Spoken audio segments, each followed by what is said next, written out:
Welcome back. Rolling back regulation. The House is set to vote on legislation today to undo parts of Dodd-Frank. It's the largest change to the bill since it was enacted in 2010. Joining us right now is New York Republican Congresswoman and House Financial Services Committee member Claudia Tenney. Congresswoman, it's good to see you this morning. Thanks so much for joining us. Thank you. Great to see you. Your expectations for the vote? I think it's going to pass, and we already talked to the president yesterday when we were at another bill signing about coming back Thursday to make this law, and we're very excited about it. It's not going to do everything we want, but it's definitely a big step forward in reducing some of the burdensome regulations that Dodd-Frank imposed on our small community banks, our credit unions. It's going to increase lending opportunities for small businesses, which are really important. As you know, they create nearly 70% of the new jobs in my community, and it's going to be a great enhancer to the tax reform, which is proving to be a real winner for small businesses in my community. So we're very, very excited about it. Because it's crazy to have the small bank on the corner face the same exact regulations that the global banks like the J.P. Morgans of the world face as well. They're totally different balance sheets. Exactly. And if you drive through my community, we've lost so many small community banks that there's grass growing, there's like tumbleweed grass growing all over the place and cattails. It's really sad when you see that all these banks that used to be your neighborhood banker, they loan to our local farmers, small businesses, got everybody their start, have been eliminated by Dodd-Frank, and we're moving a step forward to bringing some of those banks back, giving a little bit more opportunity for small businesses, and just individuals, just the lenders, are able to work now. To even give mortgages. I mean, the banks were so limited before that even regional banks are going to benefit a little bit from this. Obviously, we'd like to go further, but my kudos go to my chairman, who's terrific, Jeb Henserling, who's really pushed to make this happen. It makes a lot of sense. Right. To that point of liking to go a little bit further, Congresswoman, I guess from reading some of the criticisms that's come in from fellow Republicans is that some of the, most hated components, you might say, of Dodd-Frank from a Republican point of view, whether it's the CFPB or other things, do remain in place despite this bill if it passes. So what do you say to that criticism that it does not go far enough? Look, it's like my frustration as a conservative in Washington is we always have to go 2 steps forward and 1 step back, but at least we're making progress. I'd rather be hitting singles than sitting in a home run derby that doesn't count.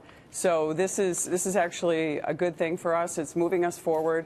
As we continue to fight to roll back these regulations, we're going to go. And by the way, 2 of these bills that were picked up are mine. As a freshman member, I'm very excited to have 2 substantive bills that will be passing and becoming law, hopefully on Thursday when the president signs this. That's wonderful. Congratulations, Thank Congresswoman. you. Before you go, John, let me ask you about the battle in your own home state, the New York governor's race.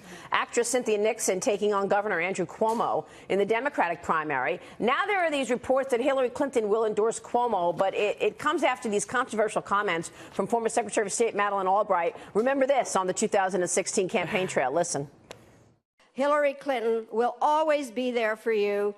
And just remember, there's a special place in hell for women who don't help each other. Your reaction, Congresswoman? Well, first of all, she's not there for me, and she never was as our senator. But I think it's a beautiful marriage that the queen of pay-to-play is now endorsing the king of pay-to-play. And you'll see where that got you. I mean, Andrew Cuomo has nearly destroyed New York State economy just with the literally aggressive, progressive regime that has caused our small businesses to close and many of them to leave. And look what it's borne out. We have over $8 billion spent in what I call cronyism, pay-to-play money. We've got 8 federal corruption charges or trials actually that are carrying on this year during his campaign.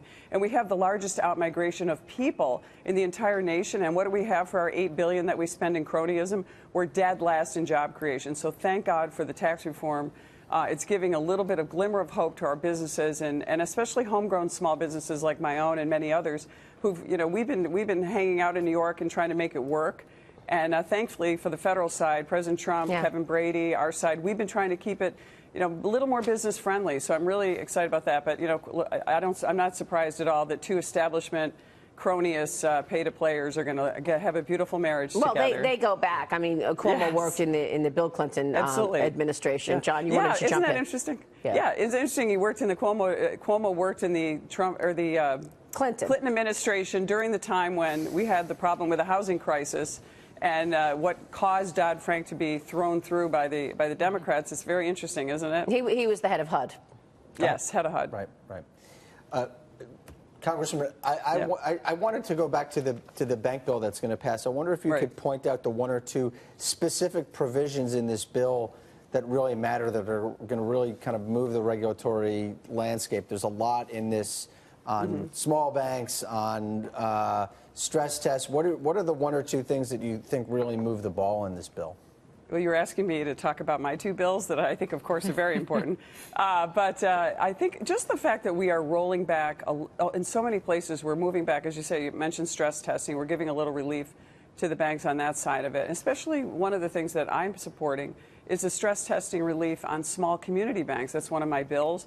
That rolls back. So instead of having to go through the stress testing and examination period every 18 months, smaller banks, the local banks that we have, Tioga Bank, Bank of Utica, which is one of the great banks in my community, those banks will now only have to go through an 18-month regulatory process instead of 12.